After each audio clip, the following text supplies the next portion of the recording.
നമസ്കാരം, ഞാൻ ഡോക്ടർ ആതിര. എല്ലാവർക്കും എൻ്റെ പ്രയാണത്തിലേക്ക് സ്വാഗതം. ഞാൻ കുറച്ച് ദിവസമായി ഒരു വളരെ ഗൗരവമേറിയൊരു മാറ്ററുമായിട്ടൊരു വീഡിയോ ഇടാമെന്ന് കരുതിയിട്ട് കുറച്ചധികം ദിവസമായി. അപ്പോൾ അത് ചാനലിടുമ്പോൾ നമ്മൾ ജസ്റ്റ് ഇട്ടിട്ട് കാര്യമില്ലല്ലോ. അപ്പോൾ അതിന് വേണ്ടി പ്രിപ്പറേഷൻസൊക്കെ ചെയ്ത് നല്ലപോലെ വീഡിയോ എടുത്തൊക്കെ ചെയ്യാമെന്നൊക്കെ കരുതി. പക്ഷേ അതിങ്ങനെ വൈകി പോകുന്നു. അപ്പോൾ തോന്നി ജസ്റ്റ് എനിക്ക് അറിയുന്ന കാര്യങ്ങൾ നമ്മളിപ്പോൾ ഫ്രണ്ട്സിനോടൊക്കെ എങ്ങനെയാണ് പറയുക, അപ്പോൾ അതുപോലെ നിങ്ങളുമായിട്ട് ഷെയർ ചെയ്യാമെന്ന് കരുതിയിട്ടാണ്. അപ്പോൾ നമ്മുടെ ടോപ്പിക് എന്ന് പറയുന്നത് ഗർഭസ്ഥ ശിശുവിൻ്റെ സുരക്ഷയാണ്. അപ്പോൾ എന്തുകൊണ്ടാണ് ഈ ടോപ്പിക് എന്ന് വെച്ചാൽ, നിങ്ങൾ സ്ഥിരമായിട്ട് യൂട്യൂബ് കാണുന്നവരാണെങ്കിൽ, യൂട്യൂബിലെ പല ചാനലും കാണുന്നവരാണെങ്കിൽ, ഇപ്പോൾ റീസെൻ്റ്ലി കുറച്ച് പേർക്കൊക്കെ അബോർഷൻ ഉണ്ടായതായിട്ട് കണ്ടു. 3rd മന്തിൽ ഹാർട്ട് ബീറ്റില്ല എന്ന് പറഞ്ഞിട്ട് അബോർഷൻ, 6th മന്തിൽ അബോർട്ട് ചെയ്യാൻ പറഞ്ഞു ഡോക്ടർ, ജനറ്റിക് ആയിട്ടുള്ള പ്രശ്നങ്ങളുണ്ടെന്നൊക്കെ പറഞ്ഞിട്ട്. അതിന് പുറമെ എൻ്റെ പരിചയത്തിലുള്ളവരും 1-2 പേഷ്യൻസിനൊക്കെ ഇതേപോലെ ഉണ്ടായി. അപ്പോഴാണ് എനിക്ക് തോന്നിയത്, ഞാൻ സ്വന്തം ജീവിതത്തിലും എൻ്റെ ഫ്രണ്ട്സിനും ഫാമിലിയിലെ കുറച്ച് പേർക്കൊക്കെ പറഞ്ഞു കൊടുത്തൊരു ട്രീറ്റ്മെൻറ്റ് എന്ന് പറയാൻ പറ്റില്ല, ഒരു പ്രിക്കോഷൻ പോലെ. സംഭവം വിരേചനാണ് കേട്ടോ. പഞ്ചകർമ്മയിൽ വരുന്ന ഒരെണ്ണം വിരേചനം. അപ്പോൾ ഗർഭസ്ഥ ശിശുവിൻ്റെ സുരക്ഷ ഉറപ്പാക്കാൻ വിരേചനത്തിന് എന്താ പങ്ക്, അങ്ങനെ അതുമായിട്ട് റിലേറ്റ് ചെയ്ത കുറച്ച് കാര്യങ്ങളാണ് നമ്മളിവിടെ പറയാൻ പോകുന്നത്. അപ്പോൾ ഗർഭസ്ഥ ശിശുവിൻ്റെ സുരക്ഷ എന്ന് പറഞ്ഞാൽ അതിൽ ഏറ്റവും പ്രധാനമായിട്ടുള്ളത് ഗർഭിണിയായ അമ്മയുടെ തന്നെ സുരക്ഷയാണ്. അമ്മയുടെ മാനസികവും ശാരീരികവുമായ ആരോഗ്യം തന്നെയാണ് കുഞ്ഞിൻ്റെ ആരോഗ്യം. ഈ അമ്മയുടെ മാനസികാരോഗ്യം എങ്ങനെയാണ് ഉറപ്പുവരുത്താൻ പറ്റുക? അപ്പോൾ അതിന് നമ്മൾ ആദ്യം മെൻ്റലി പ്രിപ്പയർ ആയിരിക്കണം കുഞ്ഞിന് വേണ്ടിയിട്ട്. ഒരു വിവാഹം കഴിഞ്ഞൊരു സ്ത്രീയും പുരുഷനും ഒരിക്കലും ആക്സിഡൻ്റലായിട്ടാവരുത് പ്രഗ്നൻസി. ഇത്രയും വലിയൊരു സംഭവമല്ലേ, നമ്മൾ അടുത്തൊരു ജനറേഷൻ ഉണ്ടാക്കുന്ന സമയത്ത് അത് ഒരിക്കലും ആക്സിഡൻ്റലാവരുത്. പ്രോപ്പറായിട്ടുള്ള പ്ലാനിങ് ഉണ്ടാവണം. അപ്പോൾ അതിൽ ഒരു ഘടകമാണ് മാനസികാരോഗ്യം. അതായത് ആണും പെണ്ണും അവരുടെ 2 പേരുടെ മനസ്സും കുഞ്ഞിനെ വെൽക്കം ചെയ്യാനുള്ളൊരു പക്വതയിൽ എത്തിയിരിക്കണം.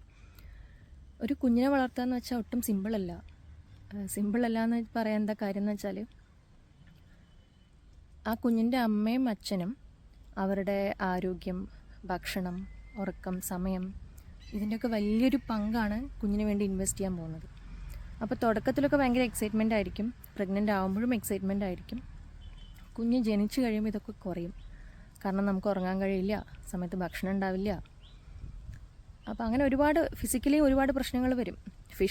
ഫിഷർ, പൈൽസ് എന്ന് തുടങ്ങി കുറേ അസുഖങ്ങളും വരാൻ സാധ്യതയുണ്ട്. അപ്പോൾ ഇതൊക്കെ മുൻകൂട്ടി അറിഞ്ഞിരിക്കണം, ഇതിനൊക്കെ സാധ്യതയുണ്ട് എന്നുള്ളത്. അപ്പോൾ നമുക്ക് ചെറിയൊരു മുൻകരുതൽ, നമ്മുടെ മനസ്സ് പാകപ്പെടും. ഇതൊക്കെ എക്സ്പെക്റ്റഡ് ആണ്. ശരിക്കും അത് അനുഭവിച്ച് തുടങ്ങുന്ന സമയത്ത് ഇതൊക്കെ നമുക്ക് നേരത്തെ അറിയാവുന്ന കാര്യങ്ങളാണ്, ഇതൊക്കെ എക്സ്പെക്റ്റഡ് ആണ് എന്നുള്ളൊരു കാര്യം വരുന്ന സമയത്ത് ആ ഡിപ്രഷനൊന്ന് കുറയും. പിന്നെ ഫിസിക്കലി എന്താ ആരോഗ്യം എന്ന് വെച്ചാൽ, ആയുർവേദം ആരോഗ്യത്തെ ഡിഫൈൻ ചെയ്യുന്നത് പല ഫാക്ടേഴ്സിൻ്റെ ഹെൽപ്പോടെ കൂടെയാണ്. പ്രധാനമായിട്ടും ആയുർവേദം ആദ്യം പറയുന്നത് സ്വസ്ഥനായിട്ടുള്ള ഒരാളുടെ ആരോഗ്യം സംരക്ഷിക്കുക എന്നുള്ള കാര്യമാണ് ആയുർവേദം ആദ്യം പറയുന്നത്. അതായത് ആരോഗ്യവാനായിട്ടിരിക്കുന്ന ഒരാളുടെ ആരോഗ്യം എങ്ങനെയാണ് നമ്മൾ സംരക്ഷിക്കുക. അഥവാ ജീവിതം, ലൈഫ് മാറും, സാഹചര്യങ്ങൾ മാറും, ലൈഫ് സ്റ്റൈല് മാറും. അങ്ങനെയൊക്കെ മാറുമ്പോൾ വന്നേക്കാവുന്ന അസുഖങ്ങളുടെ ചികിത്സയാണ് ആചാര്യന്മാർ ആയുർവേദത്തിൽ രണ്ടാമതായിട്ട് പറയുന്നത്. സപ്പോസ് അവർ പറയുന്ന പോലെ ജീവിക്കാൻ കഴിഞ്ഞില്ല, അവർ പറയുന്ന ജീവിത രീതി നമുക്ക് കൊണ്ടുപോകാൻ കഴിയാതായാൽ ഇന്ന ലക്ഷണങ്ങൾ വരാം. അപ്പോൾ ചെയ്യേണ്ടതാണ് ആയുർവേദത്തിലെ ചികിത്സ. പഴയ ജീവിത രീതി ഒരു പരിധി വരെ നമ്മളെ ആരോഗ്യവാനാക്കിയിരുന്നു. അതായത് ഇപ്പോൾ ഡെയിലി എണ്ണ തേച്ച് കുളിക്കുക, ചെവിയിലും മൂക്കിലൊക്കെ എണ്ണ ഒഴിക്കുക. എൻ്റെ കുഞ്ഞിലെയൊക്കെ കേട്ടിട്ടുണ്ട് കേട്ടോ, ആഴ്ചയിൽ ഒരു ദിവസം വയറിളക്കുക എന്നുള്ളൊരു പരിപാടി. ഇളം ചൂടുള്ള പാലിൽ, അന്ന് ബാലസുതയായിരുന്നു, അത് തന്ന് വയറിളക്കുമായിരുന്നു. ഇന്ന് ആ പരിപാടിയൊന്നുമില്ല, അങ്ങനെ ഒരു സിസ്റ്റം തന്നെ ഇല്ല. അപ്പോൾ ഇനിയും വൈകിട്ടില്ല. നമ്മൾ പുറത്ത് ലക്ഷണങ്ങൾ മാനിഫെസ്റ്റ് ചെയ്ത് കഴിഞ്ഞാൽ അതൊരു അസുഖമാവും. അതിനുള്ള ചികിത്സ എടുക്കാം. ആയുർവേദത്തിലോ അലോപ്പതിയിലോ ഹോമിയോയിലോ നമുക്ക് ഇഷ്ടമുള്ള സിസ്റ്റത്തിലെ മെഡിസിൻസ് കഴിക്കാം, ചികിത്സ എടുക്കാം. പക്ഷേ ദേഹത്തിനകത്ത് അൺമാനിഫെസ്റ്റഡ് ആയിട്ടുള്ള പല രോഗങ്ങളും ഉണ്ടാവാം. അതായത് ഒരു ഡിസീസിൻ്റെ ലക്ഷണത്തിന് മുന്നേ ഉള്ളൊരു സ്റ്റേജ്, പൂർവ്വരൂപം അല്ലെങ്കിൽ പ്രിമോണിറ്ററി സിംറ്റം എന്ന് പറയും. അപ്പോൾ നമ്മൾ ആ സിംറ്റം കാണുമ്പോൾ തന്നെ വേണ്ട വിധം ചികിത്സിച്ചാൽ ഇത് രോഗം മൂർച്ഛിച്ച് ലക്ഷണം എന്നുള്ള സ്റ്റേജോ അല്ലെങ്കിൽ കോംപ്ലിക്കേഷൻസ് എന്നുള്ള സ്റ്റേജിലേക്കൊന്നും പോവില്ല. അപ്പോൾ ഇങ്ങനെ അകത്തുള്ള രോഗം പുറത്ത് മാനിഫെസ്റ്റ് ചെയ്യാതിരിക്കാനും അല്ലെങ്കിൽ ഒരു പരിധിവരെ നമ്മളെ ഹെൽത്തി ആയിട്ട് കീപ്പ് ചെയ്യാനൊക്കെ കഴിയുന്നൊരു പ്രോസസ്സാണ് പഞ്ചകർമ്മയിലെ വിരേചനം. വിരേചനം എന്ന് വെച്ചാൽ ഇംഗ്ലീഷിൽ ട്രാൻസ്ലേറ്റ് ചെയ്യുകയാണെങ്കിൽ പെർഗേഷൻ എന്ന് പറയും, മലയാളത്തിൽ വയറിളക്കം. നമ്മൾ വയറിളക്കം ഒരു ഡിസീസായി അല്ലെങ്കിൽ ഒരു അസുഖമായിട്ട് കാണും. ഇവിടെ ചെയ്യുന്നത് മെഡിക്കേറ്റഡ് ആയിട്ടുള്ള നെയ്യൊക്കെ നമ്മൾ കുറച്ച് ദിവസം സേവിച്ച് അതിനുശേഷം മരുന്ന് കൊടുത്ത് വയറിളക്കുകയാണ്. അപ്പോൾ ഇതിന് കുറേ റൂൾസൊക്കെ ഉണ്ട്. നമ്മളങ്ങനെ പെട്ടെന്ന് ചെയ്യാൻ പറ്റില്ല. മിനിമം 10 ദിവസമാണ് ഇതിൻ്റെ കാലാവധി വരുന്നത്. അതായത് വിരേചനത്തിന് മുന്നേ നമ്മൾ സ്നേഹപാനം എന്ന് പറഞ്ഞൊരു പൂർവ്വകർമ്മമുണ്ട്. വിരേചനം പഞ്ചകർമ്മയിലെ പ്രധാന കർമ്മമായിട്ടുള്ള ഒരെണ്ണമാണ്. പഞ്ചകർമ്മയിലെ എല്ലാ കർമ്മങ്ങൾക്കും മുൻപും ചെയ്യേണ്ട പൂർവ്വകർമ്മങ്ങളുണ്ട്. ആയുർവേദം തന്നെ എക്സ്പ്ലെയിൻ ചെയ്യുന്നത് എങ്ങനെയാണെന്ന് വെച്ചാൽ, നമ്മളൊരു ഉണങ്ങിയ കമ്പ് വളച്ചെടുക്കാൻ ശ്രമിച്ചാൽ എന്താവും, അത് പൊട്ടിപ്പോവും. അതേ കമ്പിനെ നമ്മൾ ഓരോ ദിവസവും എണ്ണയിൽ നല്ലപോലെ വഴക്കിയെടുക്കുകയാണെങ്കിൽ ഈ ഉണങ്ങിയ കമ്പിനെ നമുക്ക് വളയ്ക്കാൻ കഴിയും. ജസ്റ്റ് ഒരു എക്സാമ്പിൾ പോലെ പറയണം. അതേപോലെ നമ്മുടെ ബോഡിയിൽ നിന്നും ടോക്സിൻസ് ഒക്കെ റിമൂവ് ചെയ്യാനുള്ള ഒരു പ്രോസസ്സാണ് ഈ പഞ്ചകർമ്മ എന്ന് പറയുന്നത്. ഓരോ റൂട്ടിലൂടെ, ഇപ്പോൾ വൊമിറ്റ് ചെയ്യിക്കും വാമനം, അപ്പോൾ നമ്മുടെ വായിലൂടെ ടോക്സിൻസ് പുറത്ത് പോകും. അങ്ങനെയുള്ള റൂട്ട് വ്യത്യാസമുണ്ട്. നമ്മുടെ ബോഡിയെ നമ്മൾ പറയുന്ന വിധം ട്രെയിൻ ചെയ്യിക്കാനുള്ളൊരു അതിനാണ് നമ്മൾ വിരേചനം ചെയ്യുന്നത്. അപ്പോൾ അതിന് മുന്നേ ചെയ്യേണ്ട ഒരു കാര്യമാണ് ഈ സ്നേഹപാനം. സ്നേഹപാനം എന്ന് വെച്ചാൽ മെഡിസിനൽ നമ്മൾ ഓരോ ദിവസവും വ്യത്യസ്ത അളവിൽ ഡോസ് കൂടിക്കൊണ്ടിരിക്കും. ഡേ ബൈ ഡേ ഡോസ് വ്യത്യാസം വരും. നമ്മുടെ ദഹന ശക്തിയൊക്കെ അനുസരിച്ച് നമ്മളുടെ ബോഡിയിൽ ഉണ്ടാവുന്ന, ഒരു ദിവസം ഇപ്പോൾ ഫസ്റ്റ് ഡേ നമ്മളൊരു ക്വാണ്ടിറ്റി കഴിക്കുകയാണ്, കഴിക്കുകയാണ്. അന്ന് അതെങ്ങനെ നമ്മുടെ ബോഡിയിൽ ഡൈജസ്റ്റ് ചെയ്തു, നമ്മുടെ ബോഡിയിൽ ഉണ്ടാക്കിയ മാറ്റങ്ങൾ എന്തൊക്കെയാണെന്നുള്ളത് അതിനെ ആശ്രയിച്ചായിരിക്കും നെക്സ്റ്റ് ഡേ നമ്മൾ കഴിക്കാൻ പോകുന്ന ഡോസ്. ഇതേപോലെ 5 മുതൽ 7 ദിവസമാണ് നമ്മൾ കഴിക്കുക. ഈ കഴിച്ചു കഴിഞ്ഞാൽ നമ്മുടെ ബോഡി ടോട്ടലി കുതിർന്നു, സോക്കഡായി എന്നുള്ളതിന് ഒരു സിംറ്റം കാണിക്കും. അതിനെയാണ് സമ്യക് സ്നിഗ്ധ ലക്ഷണം എന്ന് പറയും. അപ്പോൾ നമ്മൾ സ്നേഹപാനം സ്റ്റോപ്പ് ചെയ്യും. ഒരു ദിവസം നല്ലപോലെ എണ്ണ തേച്ച് വേർപ്പിച്ച്, പിറ്റേന്നും അതുപോലെ എണ്ണ തേച്ച് വേർപ്പിച്ച്, അന്ന് ഈ പെർഗേഷൻ വയറിളക്കാനുള്ള മരുന്ന് തരും. ഈ മരുന്ന് എന്ത് ചെയ്യുന്ന വെച്ചാൽ, നമ്മൾ ഇത്രയും ദിവസം കഴിച്ച നെയ്യ് മുഴുവൻ സെൽസ് വരെ എത്തിയിട്ടുണ്ടാവും. അപ്പോൾ സെൽസിലുള്ള ടോക്സിൻസോട് കൂടി ഈ നെയ്യ് കംപ്ലീറ്റ് ആയിട്ട് നമ്മുടെ GI ട്രാക്റ്റിൽ വരും. അവിടെ നിന്ന് ഈ കഴിക്കുന്ന പർഗേഷന് വേണ്ടി കഴിക്കുന്ന മരുന്നിൻ്റെ ഹെൽപ്പോട് കൂടെ ഇത് മുഴുവനും വിസർജനമായിട്ട് പുറത്തു പോകും. അപ്പോൾ ഈ വിരേചനം ഗർഭിണിയിൽ എങ്ങനെയാണെന്നാണ് നമ്മുടെ ടോപ്പിക് കേട്ടോ. അത് പറഞ്ഞുതരാനായിരുന്നു ഞാൻ തുടങ്ങിയത്. പക്ഷേ വിരേചനത്തെ പറ്റിയൊക്കെ എക്സ്പ്ലെയിൻ ചെയ്യാതെ ഡയറക്റ്റായിട്ട് ഗർഭിണിയിലെ വിരേചനം പറയുന്നത് എളുപ്പമല്ല. സത്യം പറഞ്ഞാൽ ഗർഭിണിക്ക് വിരേചനം കോൺട്രാ ഇൻഡിക്കേറ്റഡ് ആണ്, ചെയ്യാൻ പാടില്ല. അപ്പോൾ നമ്മൾ ഗർഭിണി ആവുന്നതിന് മുന്നാണ് വിരേചനം ചെയ്യേണ്ടത്.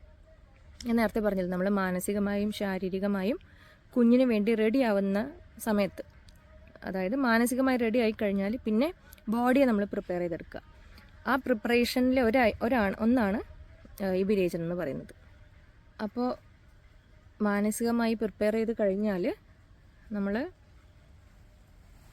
വിരേചനം ചെയ്യാം. ആണും പെണ്ണും സെപ്പറേറ്റ് ദിവസങ്ങളിൽ ചെയ്യാം കേട്ടോ. കാരണം നമുക്ക് ഒരാളുടെ ഹെൽപ്പ് വേണ്ടി വരും. വിരേചനം ചെയ്യുന്ന സമയത്ത് സംടൈംസ് ഡീഹൈഡ്രേറ്റ് ആവാനൊക്കെ സാധ്യതയുണ്ട്. ഒരാളുടെ ഹെൽപ്പ് എന്ന് വെച്ചാൽ നമ്മുടെ പാർട്ട്ണറിൻ്റെ ഹെൽപ്പ് മാത്രമല്ല, ഇതൊരു ഡോക്ടറുടെ നിർദ്ദേശപ്രകാരവും അവരുടെ ഹെൽപ്പോട് കൂടെ വേണം ചെയ്യാൻ. അപ്പോൾ ഞാൻ OP ആയിട്ട് ചെയ്ത് കൊടുക്കുന്നത് എങ്ങനെയാണെന്ന് വെച്ചാൽ, നേരിട്ട് കാര്യങ്ങൾ പറഞ്ഞു കൊടുക്കും, സ്ട്രിക്റ്റ് ആയിട്ടുള്ള ഇൻസ്ട്രക്ഷൻസ് കൊടുക്കും, പിന്നീട് ഫോണിലൂടെ കോണ്ടാക്ട് ചെയ്യും. കാരണം ഇവരിൽ ഉണ്ടാവുന്ന മാറ്റങ്ങളൊക്കെ ഇതിൻ്റെ ഭാഗമാണ്. നമുക്ക് എന്നിട്ട് വേണം ബാക്കി കാര്യങ്ങൾ ഡിസൈഡ് ചെയ്യാൻ. ഡോസും വിരേചനത്തിന് എന്ത് മരുന്ന് കൊടുക്കണം അല്ലെങ്കിൽ എപ്പോൾ സ്റ്റോപ്പ് ചെയ്യണം എന്നൊക്കെ നമ്മൾ തീരുമാനിക്കുന്നത് ഇവർ നമുക്ക് തരുന്ന റിസൾട്ടിനെ ആശ്രയിച്ചായിരിക്കും. അപ്പോൾ ഞാൻ അവരെ നിരന്തരം കോണ്ടാക്ട് ചെയ്തിട്ടാണ്, ഫോണിലൂടെ കോണ്ടാക്ട് ചെയ്ത് കാര്യങ്ങൾ ചോദിച്ചറിഞ്ഞിട്ടാണ് ഇത് ചെയ്യാറ്. ഹോസ്പിറ്റലിലാകുമ്പോൾ എളുപ്പമാണ്. നമുക്ക് നേരിട്ട് ചെന്ന് കണ്ട് അവരുടെ കാര്യങ്ങളൊക്കെ അന്വേഷിക്കാം. അപ്പോൾ നിങ്ങളിങ്ങനെ ചെയ്യാൻ ഉദ്ദേശിക്കുന്നവരാണെങ്കിൽ ഒരു ഡോക്ടറുടെ സഹായത്തോടെ വേണം ചെയ്യാൻ. അതിന് പുറമെയുള്ള സപ്പോർട്ടാണ് വീട്ടിലുള്ളവരുടെ സപ്പോർട്ട്. അപ്പോൾ ഹസ്ബൻഡും വൈഫും മാത്രമാണ് ഇപ്പോൾ ഉള്ളതെങ്കിൽ ഒരു 10 ദിവസം ഒരാൾ ചെയ്യാം, അത് കഴിഞ്ഞ് അടുത്തൊരു 10 ദിവസം പാർട്ട്ണർ അടുത്ത ആൾ ചെയ്യുക. അങ്ങനെ വേണം ചെയ്യാൻ കേട്ടോ. ഈ പറഞ്ഞ പ്രകാരം സ്നേഹപാനവും വിരേചനവും ഒക്കെ കഴിഞ്ഞാൽ നമ്മുടെ ബോഡിയിൽ നിന്ന് ടോക്സിൻസ് ഒക്കെ റിമൂവായി. അതിനുശേഷം പിന്നെ നമ്മൾ ചെയ്യുന്ന കാര്യങ്ങളിൽ ചിട്ട ഉണ്ടാവണം. ആഹാരത്തിലാണെങ്കിലും വിഹാരത്തിലാണെങ്കിലും, അതായത് രാവിലെ എണീക്കുന്ന സമയം തൊട്ട് നമ്മൾ ചെയ്യുന്ന കാര്യങ്ങളിലൊക്കെ ഒരു ചിട്ട വരുത്തി ഫാസ്റ്റ് ഫുഡും കെമിക്കൽസൊക്കെ മാക്സിമം അവോയ്ഡ് ചെയ്ത് കഴിഞ്ഞാൽ നമ്മുടെ ബോഡി റിജുവിനേറ്റ് ആയിട്ടുണ്ടാവും, അതായത് പ്യുവർ ആയിരിക്കും. എന്നിട്ട് ഈ വിരേചനം കഴിഞ്ഞൊരു 3 മാസം കഴിഞ്ഞാൽ നമുക്ക് ആ സ്ത്രീക്ക് ഗർഭം ധരിക്കാം. ഇങ്ങനെ ഹെൽത്തി ആയിട്ടുള്ളൊരു സ്പേമും ഓവവും കൂടെ യുണൈറ്റ് ചെയ്യുമ്പോൾ ഉണ്ടാവുന്ന ഫീറ്റസും ഹെൽത്തി ആയിരിക്കും. അത് മാത്രമല്ല, അതിനുശേഷം ഉണ്ടാവുന്ന അമ്മയുടെയും കുഞ്ഞിൻ്റെയും ഗർഭകാലം, പ്രസവ സമയത്തുള്ള ക്ലേശങ്ങൾ, ശേഷമുള്ള പോസ്റ്റ്മോർട്ടം ഡിപ്രഷൻ, ഇതെല്ലാം ഒരു പരിധി വരെ കുറയാൻ വിരേചനം സഹായിക്കും. ഫിസിക്കലിയുള്ള ഫിറ്റ്നസ് മാത്രമല്ല, മെൻ്റലിയും കുറച്ച് സ്റ്റെബിലിറ്റി വരും.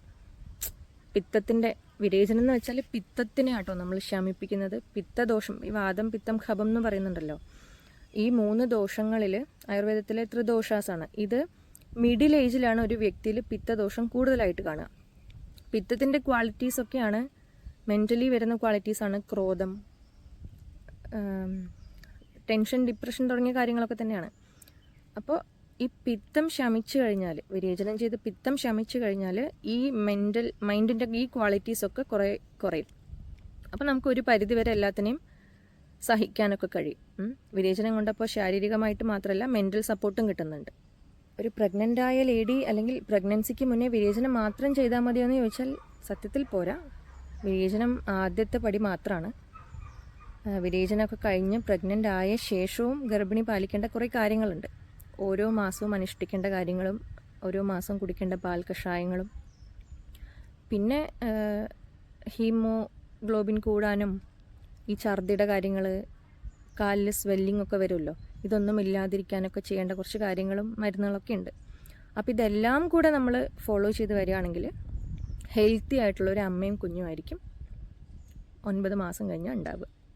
പിന്നെ ഇത് വേറെയും കുറേ എന്താ പറയുക റിസൾട്ട്സ് ഉണ്ട്.